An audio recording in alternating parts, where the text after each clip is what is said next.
I don't feel white people experience racism by definition and by actual concept. What is the definition of racism and who wrote that definition? By definition, racism is tied to power and economics. If racism is mainly power and economics, then by her own logic, anyone with power and economics can be racist. People are too focused on who can be racist and who can't, as if being prejudiced makes you any better than being racist, when they are both wrong. What's good, YouTube? The video we will be watching and dissecting today is from Jubilee. I will put the link to the original video in the description down below, so feel free to go check it out after this video. And before I start this video, don't treat me like one of your side pieces. Hit that like and subscribe button, and if you are new, welcome. Okay. White people also experience racism. I think racism is definitely not a one race against the other. It goes all ways. It doesn't matter if you're white, if you're black, if you're Asian, it doesn't matter. You could experience racism no matter what color your skin is. The argument some people make is that racism is a system built by white people, and due to that, only white people can be racist. A few moments later. If you have racist ideologies and you discriminate against people based on their race, ethnic group, or skin color, you are racist. I think that people have a propensity to kind of have an aversion towards what's different from them.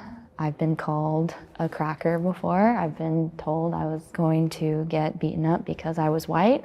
I would argue that on a systemic level, white people don't experience racism the same way a lot of other races experience racism. But I would say on an individual level, any group is capable of being racist towards another group as well. So the argument against this position frequently is that racism is a system, not a sentiment in the United States. And I agree with that really strongly, but at the same time I'm Jewish and racially white and have definitely experienced racism, discrimination. People who tend to say they cannot be racist are usually some of the most racist people that you will ever see, because they use that as an excuse to do and say exactly what they don't like being done to them. And we have all seen this before. Can they disagree a step forward?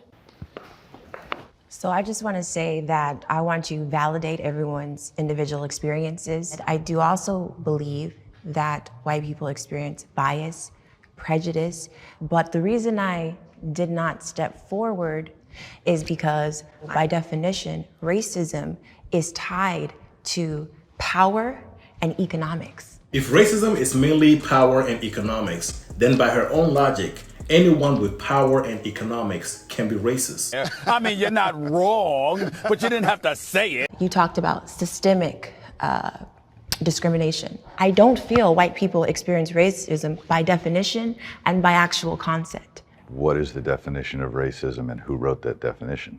People are too focused on who can be racist and who can't, as if being prejudiced makes you any better than being racist, when they are both wrong. The theory of race was formed to classify a group of people who would be lesser than and have less economic power, and this would be imposed against them for hundreds of years. So that has not been the white experience in this country, but it does not invalidate the things that white people experience. It's just not racism by definition. If you believe that only white people can be racist, what you are essentially saying is any white person has more power and economics over you solely due to them being white. And I refuse to adopt and believe that oppressive mindset. Mine is simple. If one person treats another person differently because of the color of their skin, to me that's racism. I will tell you that I was stopped by the police plenty of times when I was a young man. And I will also tell you that I then decided to spend 35 years as a policeman. I'll tell you that I stopped lots of kids coming home from school. Depending on who it was that I stopped, the first thing out of their mouth would be, "You only stopped me because I'm black." And I would say, "You're driving a sports car with a back window that's this big, I can't see who's driving, and I stopped you because you're doing 95 and a 55. I had no idea who I was pulling over until I stopped you. Now, if I treat you differently because you're black, then I'm a racist. But if I write you the same ticket that I was going to write you before I knew who was behind the wheel, I'm not." I have witnessed this many times with my own eyes before, getting pulled over with someone that I knew, and the first thing they said was, "Is it because I'm black?" What?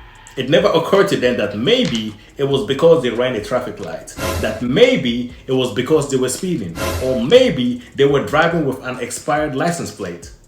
But no, the first thing they said was, is it because I'm black? If you believe that the police pull us over all the time just because we are black and nothing else, shouldn't you not want to give them another reason by actually following the law? I mean, you're not wrong, but you didn't have to say it. And listen, I am not saying that there are no bad cops or racist cops, because there will always be bad apples. Every time I got pulled over by a cop, I knew exactly what I did wrong before he even came over to my window. Now, mind you, I've only been pulled over twice and I live in the South. Maybe I'm just lucky. The police force is foundationally racist. I want to start off by saying I don't think that every cop out there today is racist. Same. I think there are a lot of them who are really doing good work. What I know from the establishment of the policing in the United States, that is directly from the slave catchers who were hired to catch runaway slaves and bring them back home. I come from a police family, and I'd like to add they do offer diversity trainings in the academy. So either it needs to be more extensive, or maybe we need to take it a step back and fix the selection process, because that process could be inherently racist. Historically, people formed groups, villages. Some people were hunters, some people were farmers, and then you had whoever was going to protect the group. And over hundreds of years, thousands of years, whatever it is, that's how we wind up having cops, firemen, armies, and navies. Community policing as a theory is a good idea. As a practice, it has some hiccups. Do you think police officers, and I genuinely am curious, do you think they should get paid more? Of course they should be paid more. Police officers are similar to teachers. They are asked to do a variety of things, but are very much underpaid. I think police officers should get paid more. I also think police officers should do less. Why do I get sent to all of the mental health cases? Why do I get sent I agree. to all of these things? Now, I'll tell you why I get sent to them, is because we'll stop sending the police there, and then something horrible and tragic is going to happen, and they're going to say, why didn't we have a cop there? Do you think we need to have different divisions like mental health and just other, or maybe even specific police that are just for the schools? Like, do you think that that would help with a lot of the issues? No. We do have specialized police officers in certain things, but if we keep specializing and we get so compartmentalized that I can't go, I'm right across the street from you when you're screaming for help. Yeah. That's not what I do. Got to go find the guy that deals with screaming women, or whatever it is. White privilege exists. White privilege definitely exists. We live in a white country, but privilege is not only limited to white people. I mean, America was founded by white people, for white people at the time. All of the institutions were designed to benefit white people. So, I mean, of course, white privilege lingers into society today. You can't deny that. Where I would argue with you just a little bit is I think we throw out the term white privilege far too often for things that aren't necessarily white privilege. I've got to agree with you completely on that one. I think there's generational white privilege for sure, but I think now it's almost used as a reason to not try as hard. If we stop doing that, just really work for it and not use white privilege as an excuse, then we could really get somewhere in the black community. I do agree to a certain extent. Some people do use the idea of white privilege as an excuse to not work hard. I would respectfully disagree. All of that is true to an extent. I graduated university during the pandemic, the height of it. I went abroad for university. I got 2 degrees. I graduated with honors. Learned to speak 2 languages. I should have been able to get a job right away, right? No. It took me 9 months before I was able to get a job. Had to go completely outside of my field. But then when I looked at all of my white colleagues who were in my program, all of them were hired immediately. I need to introduce you to my daughter. She's white. Took her a long time. Does she not realize that being biracial and mixed, she benefits from white privilege as a default? I'm not saying that biracial, mixed, and light-skinned people don't have struggles. What I am saying is that their struggles is not the same as the struggles of dark-skinned and brown-skinned black people. I mean, you're not wrong, but you didn't have to say it. I am not trying to invalidate her experience because that is something that she went through.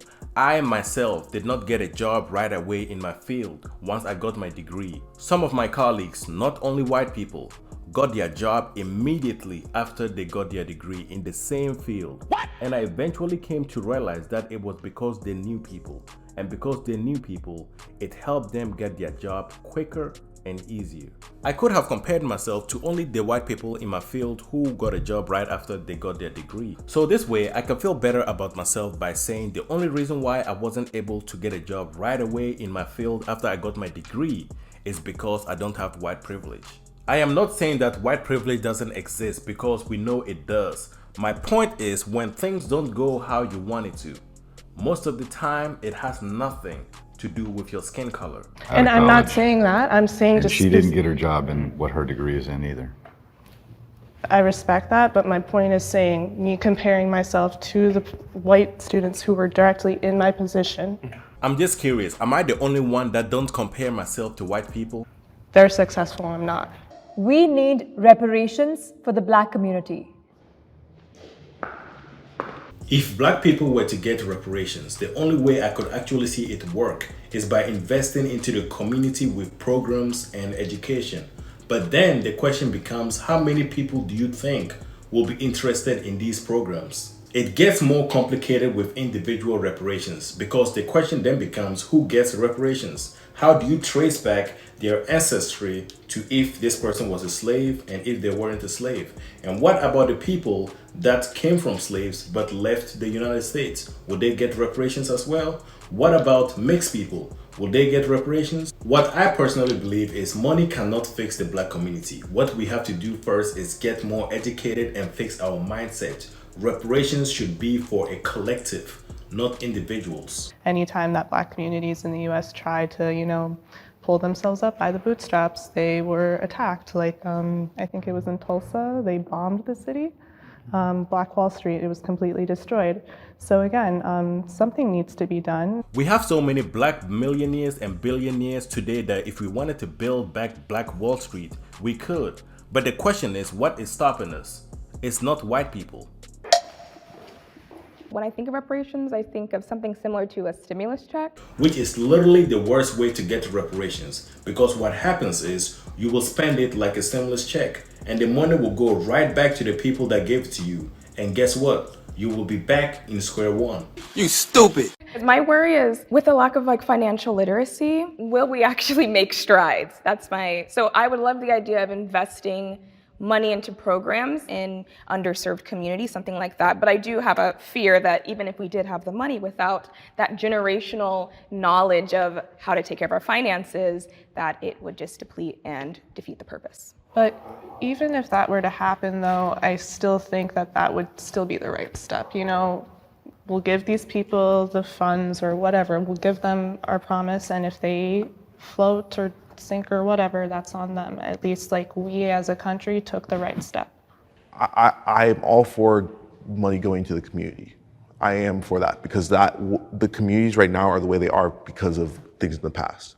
But to give out checks to individual people, there's a difference between learning from the past and then still getting caught up in the past.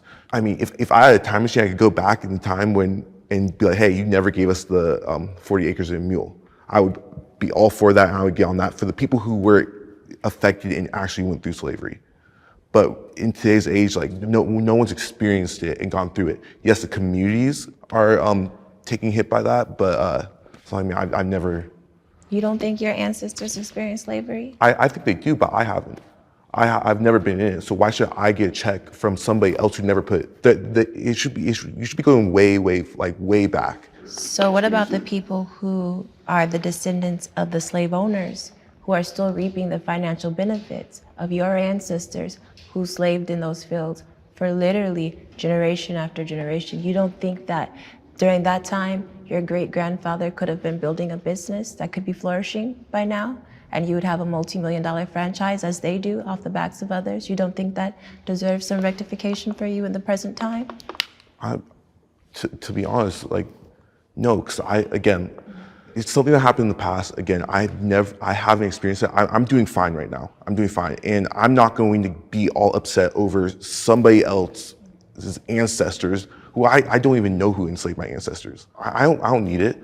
I have no reason to have it. This was actually an interesting video. Make sure to comment your opinion down below about any of the topics that were discussed. And before I end this video, don't treat me like one of your side pieces. Hit that like, comment, share, and subscribe button. And until next time, stay blessed.